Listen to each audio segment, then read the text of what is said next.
Jeremy, it's been 10 years. It's been 10 years. For Circle, and we've known each other for about as long. My first question for you is, when you were a kid, did you dream of being a bank CEO? No. And everything that comes with it. And 10 years ago, did you think that you'd be in a position to potentially be a bank CEO, given the way that the company has evolved? Yeah, I mean, 10 years ago when we were getting started, we definitely thought about, ultimately if we were successful, that this would become like a new kind of financial institution, a new kind of financial infrastructure, and it would likely be regulated like banks, but this new kind of internet native money banks. So that was definitely in the cards 10 years ago. Mm-hmm. And certainly I think our view has been, when the time is right for that, then we'll know that the time is right for that. As we were talking about before we got up here, we've been pushing on this idea of a full reserve, digital currency bank in the United States as a necessary step forward for the financial system for a number of years. As I tell people, I think of myself primarily as a technologist. That's my background for the 20 years prior to Circle in the internet tech industry. But here we are. We're going to go back to where the company is today and kind of where you're going forward. But first, I want to go back to that original vision that you had for Circle, the 2013 meet cute that we had, where I wrote a Reddit thread about Circle being the first Bitcoin bank. That was before Ethereum had even been authored as a white paper. Can you just kind of take everyone back to your mindset in 2013, having seen the early infrastructure, having seen the potential of the technology, and maybe that kind of transformative 2013 to 2015 period when Ethereum was just born and Bitcoin had already proven its utility, and you were thinking about just creating this payment rails?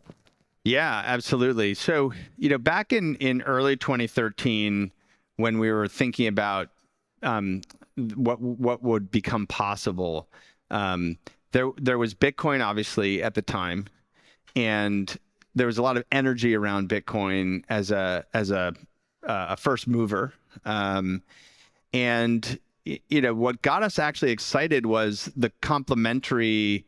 There were a set of ideas that were in our minds were complementary to Bitcoin, colored coins, the ability to issue essentially assets on top of the Bitcoin network. That was an idea at the time. Smart contracts was an idea that people were talking about. This whole concept of being able to run tamper-resistant code on these networks and have programmable instruments, and like all of that was in the technical milieu in early 2013. And as a technologist, I looked at that and said, that's going to happen. I can see that will probably take 3, 4, 5 years to actually happen. And our bet at the time was, well, Bitcoin has the developer community. Bitcoin has the momentum. It's going to be an open source community that we can contribute to and that everyone's going to contribute to. And we'll evolve the technology to allow you to do what we at the time called, build an HTTP for money, to build a protocol for representing things like dollars over these networks. So we went in with the assumption that Bitcoin would evolve. Mm-hmm. Really in that 2014, 2015, we basically went to go get all of the necessary licenses to bridge the existing banking system to blockchains.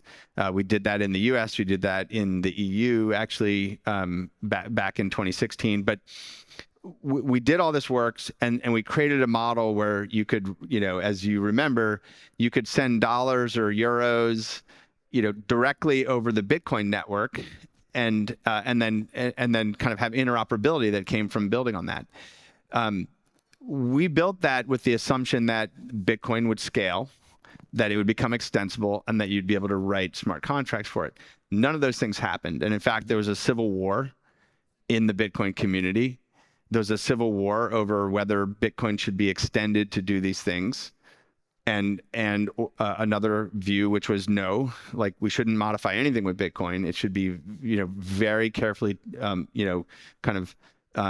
kept in its role as a sort of store of value. And, that led a lot of people to get really frustrated. And, Vitalik Buterin famously ejected himself from the Bitcoin community and said, I'll build a clean room, a new blockchain that actually takes all those early ideas that got us into the industry and actually execute on those. And he did, and they did, that community did. And that actually was what made USDC possible. So the original vision depended on the development of something like Ethereum, but that didn't exist for several years. And so we kind of made do until that did exist, and then we could kind of build this. Walk through so that's, I think, the industry evolution. Can you walk through the evolution of Circle as a company, the product suite, the brand, because you had to kind of choose which pieces of infrastructure you were going to build well, and that's deviated a little bit here and there, as all startups do, but it started with the on-ramp, the wallets. Poloniex famously was an acquisition. That's a lot of fun. We can go as deep into that as you want to, but there have been a few elements of that where it has all built to this digital payments vision. Yes. But it's always a question of, do we need to build this ourselves, or will something else in the market support this so that we can build on top of it? Yeah. Talk about that. For sure. For the business. I mean, basically, when we started building in 2013, we basically sort of said, okay, we need to build a full stack digital currency bank infrastructure. So we needed to build digital currency custody and security. We needed to build a sort of transaction banking engine that could seamlessly orchestrate between the fiat rails and the crypto rails. We needed a way to create an instant liquidity model so you could go between fiat and the underlying Bitcoin currency and manage effectively the liquidity of that for real-time settlement. We needed to build a compliance and risk engine that dealt with the throngs of bad actors that would come our way. So we had to build essentially a bank, a transaction bank, specific to cryptocurrency and its integration with the fiat system. And the first product, that was built as a platform. So we're sort of background as platform builders, built as a platform, a set of APIs. And then the first app was a consumer experience that tried to bring to life this idea that you could instantly send and receive value on the internet at the speed of the internet with interoperability over open networks. Like, we wanted to prove that you could do that. And when we had started, we wanted there to be like a higher level protocol that could actually handle these things, but it was not possible to do that. And it was only later, as I said, that it actually became possible to do that. Like a lot of companies, that like liquidity engine that we built for instant fiat to Bitcoin liquidity turned into a huge trading business. So Circle Trade became the largest or second largest OTC electronic markets firm in the entire digital currency industry for a long time. It was a huge profit generator for us. And then the second crypto winter came, which was the 2018, 2019. And that went from being a good business to being a not great business, consuming a lot of capital and not generating P&L.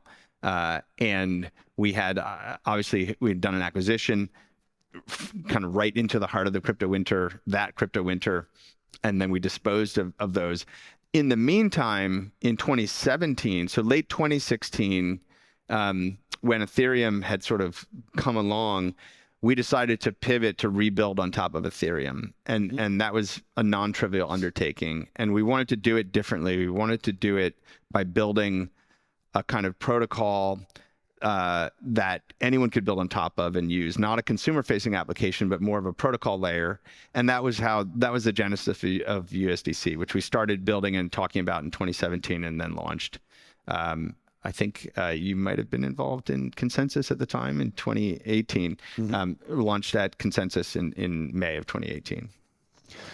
That's the industry. and the company's product suite has evolved in large response to the market cycles that we've seen, but also the regulatory position that the industry has been in. If you think about the early onboarding applications, that was in the 2013 to 2016, 2017 period, then circle trade, right, during the real speculative mania, where institutions and other legitimate investors started to think about trading the asset class. And now USDC, perfectly timed, by the way, to start that when interest rates were zero, and now they're 4.5%, 5%. But that seems to be coming in right at the time where regulators, policymakers internationally are seriously thinking about the frameworks for digital assets in a way that they haven't before. Having said that, did you think it was going to take 10 years to see actual policy emerge around the digital asset space? Or how have you managed the kind of ebbs and flows and peaks and valleys of interest in on the part of policymakers, just getting their arms around the technology, given that things get hot when the market's hot, and then when the market declines, there's less interest or less urgency. Yeah. Is that different this time around, or how have you kind of seen the oscillations in mood and interest in tackling this industry over the last decade? It's been a huge evolution. When we started, the first regulation came out in the US in March 2013, which said if you are going to sit between the banking system and virtual currencies, the phrase they used, you needed to be regulated under electronic money law in the US. And so everyone had to go out and become a money transmitter. And we were first in line. We were the first company to receive all the licenses from all the relevant jurisdictions in the US. But, from day one, our belief was walk in through the front door and engage with policymakers and regulators on this. So I testified to the US Senate, the first congressional hearings on crypto in November 2013. I have since testified many times and have spent an enormous amount of time in policymaker and regulator discussions over 10 years. I think at some level, it's taken longer than I expected. But the arc of these things is very much what you describe, which is that you get a period of hyper growth or whatever, brings a lot of attention, and then you have a period of risk and failures, and then policymakers say, okay, we need to do something about this. And in many respects, right, the Pisson here in France, the Le Pacte, which was the ICO law, just using France as an example, like these were reactions to the last market, and anticipating that this is going to happen, it's going to continue to grow. And even MiCA was in some ways a reaction to the last phase of the market. And so policy lags technology, policy lags market conduct and activity, usually by several years, in my view. And so you have to kind of calibrate, you might feel like, oh, we need to have this now. So like the global discussion on stablecoin regulation started, 4 years ago. And then 3 years ago, the global regulators said, here's how we should regulate this. And then 2 years ago, the US government and here in Europe said, okay, here's some proposals from leaders of the regulatory community. And then, slowly the sausage making of making policy and creating laws and then making laws effective and so on, it just takes years. So now when I look at where we are, I'm actually quite optimistic in the sense that this is a priority everywhere I go in the world. Like governments, this is a priority. And one could argue, with the sort of changes in the market, there's some regulators who will sort of say, let it burn. That's the kind of, phrase. But I don't see that. I think broadly, policymakers and regulators accept that this is here to stay and accept that there has to be, guardrails and are working hard to do that. So I now more than ever, I know the momentum in different jurisdictions vary. The U.S. version.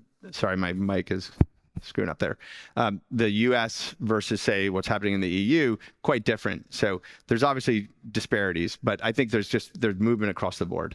Well, I wanted to talk about those disparities because people talk about regulatory arbitrage as a generally negative thing when it comes to crypto, right? It's these firms are engaging in regulatory arbitrage. They're trying to move overseas to do X, Y, and Z because they don't want to comply with ABC here, whatever that jurisdiction is.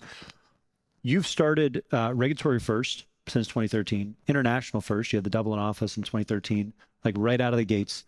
What are some of the positives when it comes to jurisdictional arbitrage in showing other leaders and policymakers internationally the way, and frameworks that both work and don't work based on experiments that have happened in different regions of the globe that you're operating?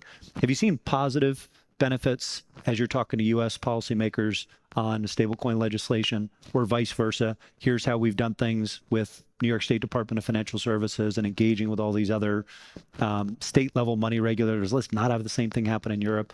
Is there a positive interplay versus just the typical talking point of this is a net negative, that these digital assets operators are just playing whack-a-mole and basically trying to run to the friendliest jurisdiction? Yeah, it's interesting. I think there's a bunch in that question, but first is, from our perspective, we're building a very global company. Mm-hmm. And if you're building a global company and you're offering products and services and you want to offer those in a region, to be successful building that, you need to be supervised in that region. You might have a home jurisdiction, say the US, for something like what we do, issuing USDC, mm-hmm. But you're going to have a lot of satellite jurisdictions, and you have to be registered and regulated in those. If you think about a global bank, it's not like they're just regulated by the Fed.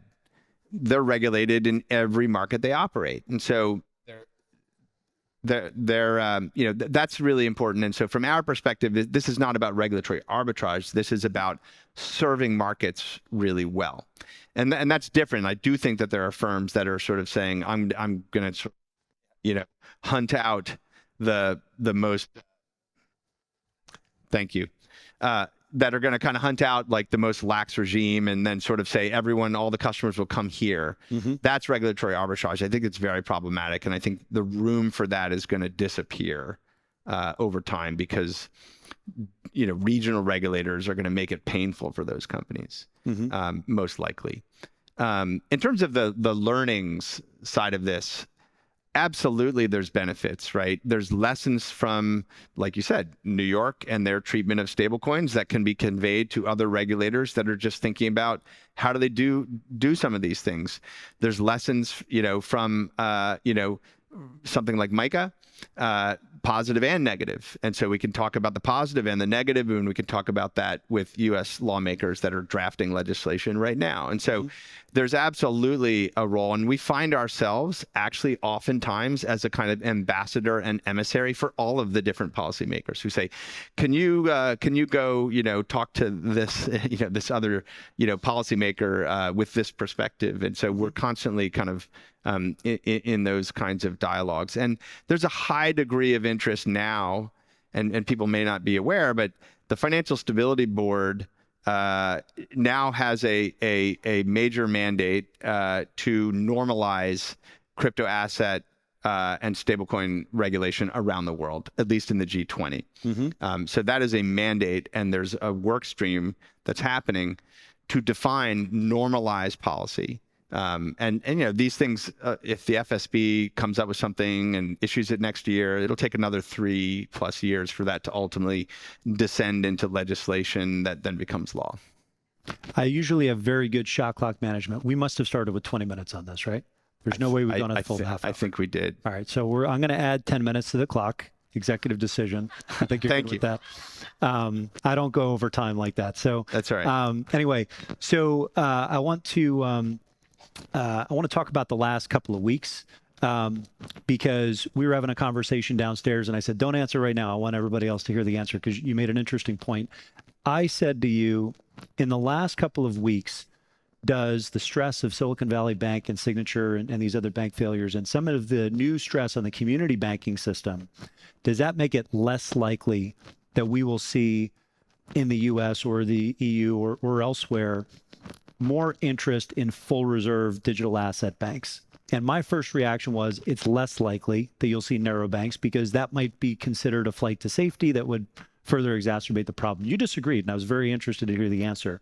So why do you think the events of the last couple of weeks actually make it more likely that we'll see full reserve banks and comprehensive stablecoin legislation than less likely? Because that seems a little bit counterintuitive. I'd love to see it, but it seems counterintuitive. This has sort of been a little bit of the narrative. You talked about it downstairs as well, which is we need to protect stablecoins from contagion from the fractional reserve banking system, right? And that's a very real thing. To the degree that you're trying to build something that is a base layer of money that's fully reserved, that kind of infection that can come from that, we've seen it very vividly in the past couple of weeks. Now, from a policy perspective, and this has been a question that's been discussed by central bankers and monetary theorists and others for quite some time.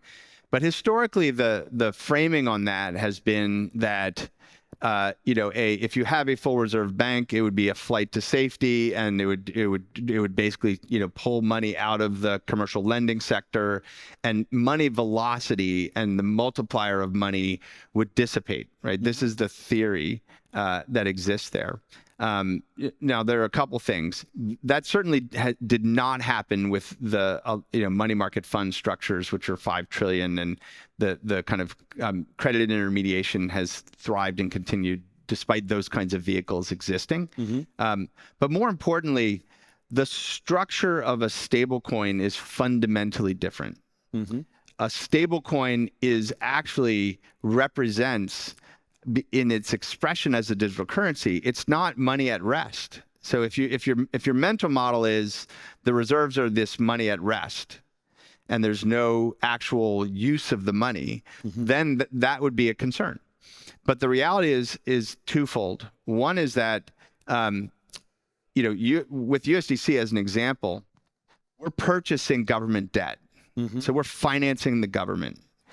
And that becomes money in the commercial banking system. When we buy those treasury bonds, that goes to the government spends it, and they spend it through the commercial banking system. So one is that the vast majority of the reserves are actually finding their way, but it's just you've got the backstop of the government bond. You've got the short-term coupon of the government. So you have a different level of security on it than just of commercial bank IOU. So that's really important. The second is that,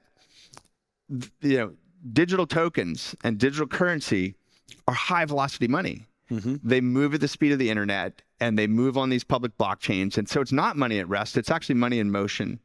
And the opportunity here is to take what we think of as the risk-taking side of banking, which is lending and credit intermediation, and move that activity onto blockchains as well, and have lending and credit market functions actually be more open, transparent, with the risk being more visible, and to have market participants globally participate in those credit intermediation markets. We can build better credit intermediation on blockchains, which is what ultimately monetary policy cares about, is that you have that credit intermediation, but you do it on a full reserve foundation. So I think that the fact that we're looking at a potential banking crisis in Europe as well as in the US, and we can debate about that, but punctuates this issue very, very precisely. It really does underscore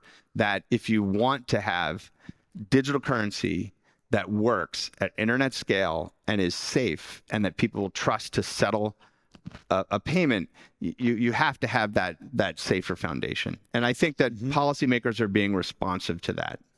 There's a new set of challenges because you're basically combining M0 and M1, right? On the one hand, when it comes to money, and then on the other, when you're talking about the exchange and custody services, you're combining like instant settlements, and it's hard to separate some of these products as cleanly as you would in today's current kind of regulated markets.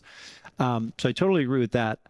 I'm very curious, going back to the arbitrage point, and the everything that you're doing in Europe versus everything that you're doing in the U.S. In the U.S., which I'm much more familiar with, we have basically this argument that comes down to federalism, which is where should banks be regulated? How should we think about stablecoin legislation and good policy between kind of federal and state level licensing regimes? And there's basically two schools of thought. We should have well-functioning stablecoins that should be regulated and good interfaces between the regulated banking system. And then there's a school that wants to think about central bank digital currencies. In Europe, I'm not sure if that's as pronounced, but with MiCA, it seems like they're a step ahead with these e-money licenses. How would you help people understand the digital euro that Circle wants to offer versus the digital dollar that is currently the dominant stablecoin in the industry, and what will set up these different geographies and jurisdictions for the greatest chance of success to actually make these the new reserves? It's a great question. I think the first is that, just taking the United States for a moment. In the United States, there is a lack of a real appetite to work on a central bank digital currency. It's sort of relegated to a kind of research. And in public testimony of Chairman Jay Powell, Secretary Yellen, just 2 weeks ago, Undersecretary Nellie Liang, who runs the domestic side of the U.S. financial system, they are very clearly see kind of the priority is stablecoin regulation because it's here and now, and that any future CBDC technology would potentially be could be the good backing for stablecoins. And so I think there's an acknowledgement that private sector intermediation is critical as a societal value, and that private sector intermediation is critical for continuous technology innovation. Like the government is not going to be a continuous technology innovator. And so there is a complementary nature to that over the long run. And some people talk about wholesale CBDC and then retail, but retail meaning just sort of anything that faces actual customers, businesses, households, individuals, as sort of being in the private sector tier. So I think that's where things are headed in the United States. And I believe that's where they're going to head here in Europe as well. And you've seen that sort of digital euro discussions kind of get scoped down further and further. And you see more and more regulators and policymakers acknowledging that private sector innovation in this space is happening at a steady clip. And it's good to see that there is a clear regulatory pathway for digital euro stablecoins as well. We are, as part of our registration here in France, onshoring Eurocoin into France, and then ultimately into the whole common market here in Europe. So my view on this is also that, as we said earlier, policy lags technology and markets. And technology and markets are going to kind of lead the way in terms of building what is in the possible, and then policy will end up being responsive to that. Anyway, those are a few high-level thoughts. We're at 40 billion in USDC. What's it going to take to get to 40 billion in digital euros? Time. When? WEN. I mean, look, just quickly on that, I think dollar stablecoins are clearly demanded because there's so much global demand for dollars, and markets themselves price in dollars. People don't like to say it, but the sale of Airbus planes are priced in dollars. And so international trade, capital markets, and aggregate demand, there is a lot in dollars. And so at the same time, though, we're moving, I believe, in the coming years out of this speculation, market-driven activity into payment utility. And if you get into payment utility and you want to build financial products and services on blockchains in Europe, it's going to be euros. And people who issue, digital bonds will need that in euro stablecoin, and all of the other kind of payment utility applications will need that. And the firms in Europe will also need to be able to settle in dollars and settle in digital dollars and conduct trade in digital dollars. And so, you need to have both. And as the utility phase grows in blockchain and crypto, I think that will pull along with it the rise in Euro stablecoin. Now we are getting close to the end. We've talked a lot about the plumbing. We've talked a lot about regulation. Let's talk about some of the sexier elements of the work that you're doing, that we're doing as an industry. Where do you think the next 40 billion, either dollars or euros, of demand comes from for USDC and Circle's products and other kind of regulated stable coins, since we are in the middle of a crypto winter, where I might add stablecoin market cap and volumes have stayed pretty resilient. So is this all of the innovation kind of normalizing and is reality catching up to the hike of the last cycle or even exceeding it?